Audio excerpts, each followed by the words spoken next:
बिहार में जिस तरह से नीतीश कुमार की सरकार 15 साल से चल रही है और नीतीश कुमार के ज़रिए बार बार ये कहा जाता है कि बिहार में डेवलपमेंट की बहार आ गई है, लेकिन मैं एक तस्वीर दिखाना चाहूँगा बिहार के डेवलपमेंट की। सीमांचल का इलाका है जो कि ये पुल है, अपने कैमरा पर्सन से कहूँगा दिखाने के। ये बराबर में आप देख सकते हैं कि ये पुराना पुल था। इस बार जब बाढ़ आई तो ये पुल पूरी तरह से बहकर ख़त्म हो गया।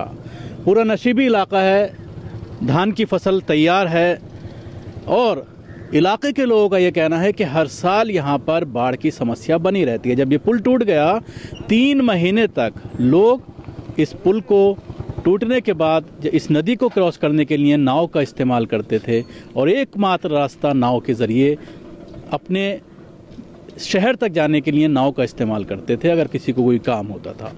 हालांकि अब ये पुल तकरीबन बनकर तैयार है, थोड़ा सा काम इस पुल पर बाकी है जो बराबर में नया पुल बन रहा है। लेकिन इसके साथ ही जिस तरह से मैंने कहा कि बाढ़ को लेकर जो समस्या हमेशा हर साल बनी रहती है, लोगों का ये कहना है जितना मुआवजा मिलना चाहिए सरकार के ज़रिए जब फसल बर्बाद हो जाती है वो मुआवजा नहीं मिलता और उस मुआवजे को लेने के लिए भी रिश्वत देनी पड़ती है, उसके बाद मुआवजा उनके अकाउंट तक पहुंच पाता है। तो जाहिर सी बात है सीमांचल का ये इलाका है और मुस्लिम बहुल इलाका है। एक ही परिवार का इस यहाँ पर जो है वर्चस्व है। तस्लीमुद्दीन साहब का जो यहाँ पर काफ़ी लंबे समय तक यहाँ से उन्होंने सियासत की, अब उनके बेटे सियासत में हैं, लेकिन इलाके में विकास जो है वो देखने को बिल्कुल भी नज़र नहीं आता।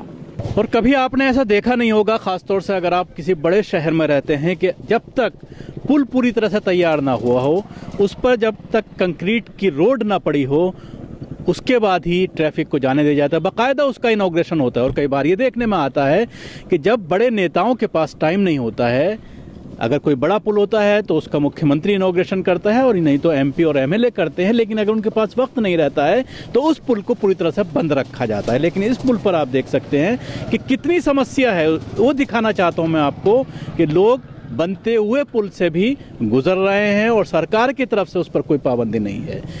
अंदाज़ा लगा सकते हैं कि कितनी भयंकर समस्या से लोग जूझ रहे होंगे जब यहाँ पर बाढ़ आई और उसके बाद कश्ती से पुल को पार किया जाता था। अब जब आधा दौर बनकर तैयार हुआ है, लेकिन उसके बावजूद आवागमन के लिए इसको खोल दिया गया है। सभी अहम खबरों के लिए न्यूज़ MX को सब्सक्राइब करें, साथ ही बेल आइकॉन को जरूर दबाएं।